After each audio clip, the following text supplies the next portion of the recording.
Hi guys, അപ്പം welcome back. അപ്പം നമുക്ക് ഇന്ന് നമ്മൾ അടുത്ത സ്റ്റിച്ച് നോക്കാം. അടുത്ത സ്റ്റിച്ച് നമ്മൾ നോക്കാൻ പോകുന്നത് സിംഗിൾ ക്രോഷയാണ്. ഓക്കെ, അപ്പം ഇന്നലെ നമ്മൾ നോക്കിയത് ചെയിൻ സ്റ്റിച്ചായിരുന്നു. ഇന്ന് നമ്മൾ ചെയ്യാൻ പോകുന്നത് സിംഗിൾ ക്രോഷ. ഓക്കെ, അപ്പം സിംഗിൾ ക്രോഷയ്ക്ക് വേണ്ടിയിട്ട് നമുക്ക് സ്റ്റാർട്ട് ചെയ്യാം.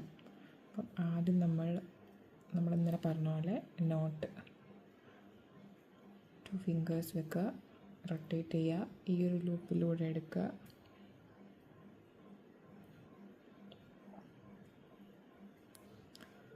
നമ്മുടെ ഹുക്ക് ഇൻസേർട്ട് ചെയ്യുക, ചെറുതായിട്ടൊന്ന്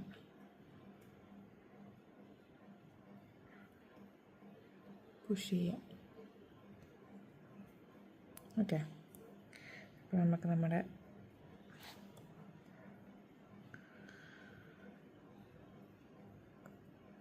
അപ്പം സിംഗിൾ ക്രോഷ ചെയ്യാൻ വേണ്ടിയിട്ട് നമുക്ക് ആദ്യം ഒരു 11 ചെയിൻ സ്റ്റിച്ച് ഇടാം. ഓക്കെ, 1 2 3 4 5 6 7 8 9 10 11. ഓക്കെ, അപ്പം നമുക്ക് കാണാൻ പറ്റും ഇവിടെ നമ്മൾ 11 ചെയിൻ സ്റ്റിച്ച് ഇട്ടിട്ടുണ്ട്. ഓക്കെ, ഈ വി വി വി വി പോലെ കാണുന്നില്ലേ, അതാണ് ഒരു ചെയിൻ എന്ന് പറയുന്നത് ഒരു വി ആണ്. ഓക്കെ, അപ്പം നമുക്ക് നമ്മുടെ സിംഗിൾ ക്രോഷ നോക്കാം. സിംഗിൾ ക്രോഷ എന്ന് പറയുമ്പോഴത്തേക്കും നമ്മൾ ഈ ഫസ്റ്റ് ചെയിനില്ലേ, അതായത്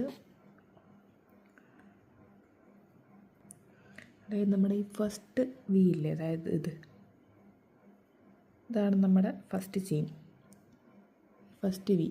ഈ ഫസ്റ്റ് വി നമ്മൾ എന്താ പറയുക, ഇഗ്നോർ ചെയ്തിട്ട് നമ്മൾ അടുത്ത വിയിൽ ആണ് നമ്മൾ സ്റ്റാർട്ട് ചെയ്യാൻ പോകുന്നത്.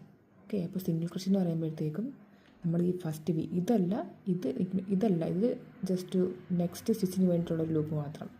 ഈ ഫസ്റ്റ് ഓൾറെഡി ഈ ആയിട്ടുള്ള ഈ ഫസ്റ്റ് വിയില്ലേ, അത് നമ്മൾ ഇഗ്നോർ ചെയ്തിട്ട് നമ്മൾ അടുത്ത സ്റ്റിച്ചിലാണ് നമ്മൾ സ്റ്റാർട്ട് ചെയ്യണത്. ഓക്കെ, അപ്പോൾ സ്റ്റാർട്ട് ചെയ്യാൻ വേണ്ടിയിട്ട് നമ്മൾ നമ്മുടെ ഈ ഹുക്ക് അതിനകത്ത് ഇൻസേർട്ട് ചെയ്യുക.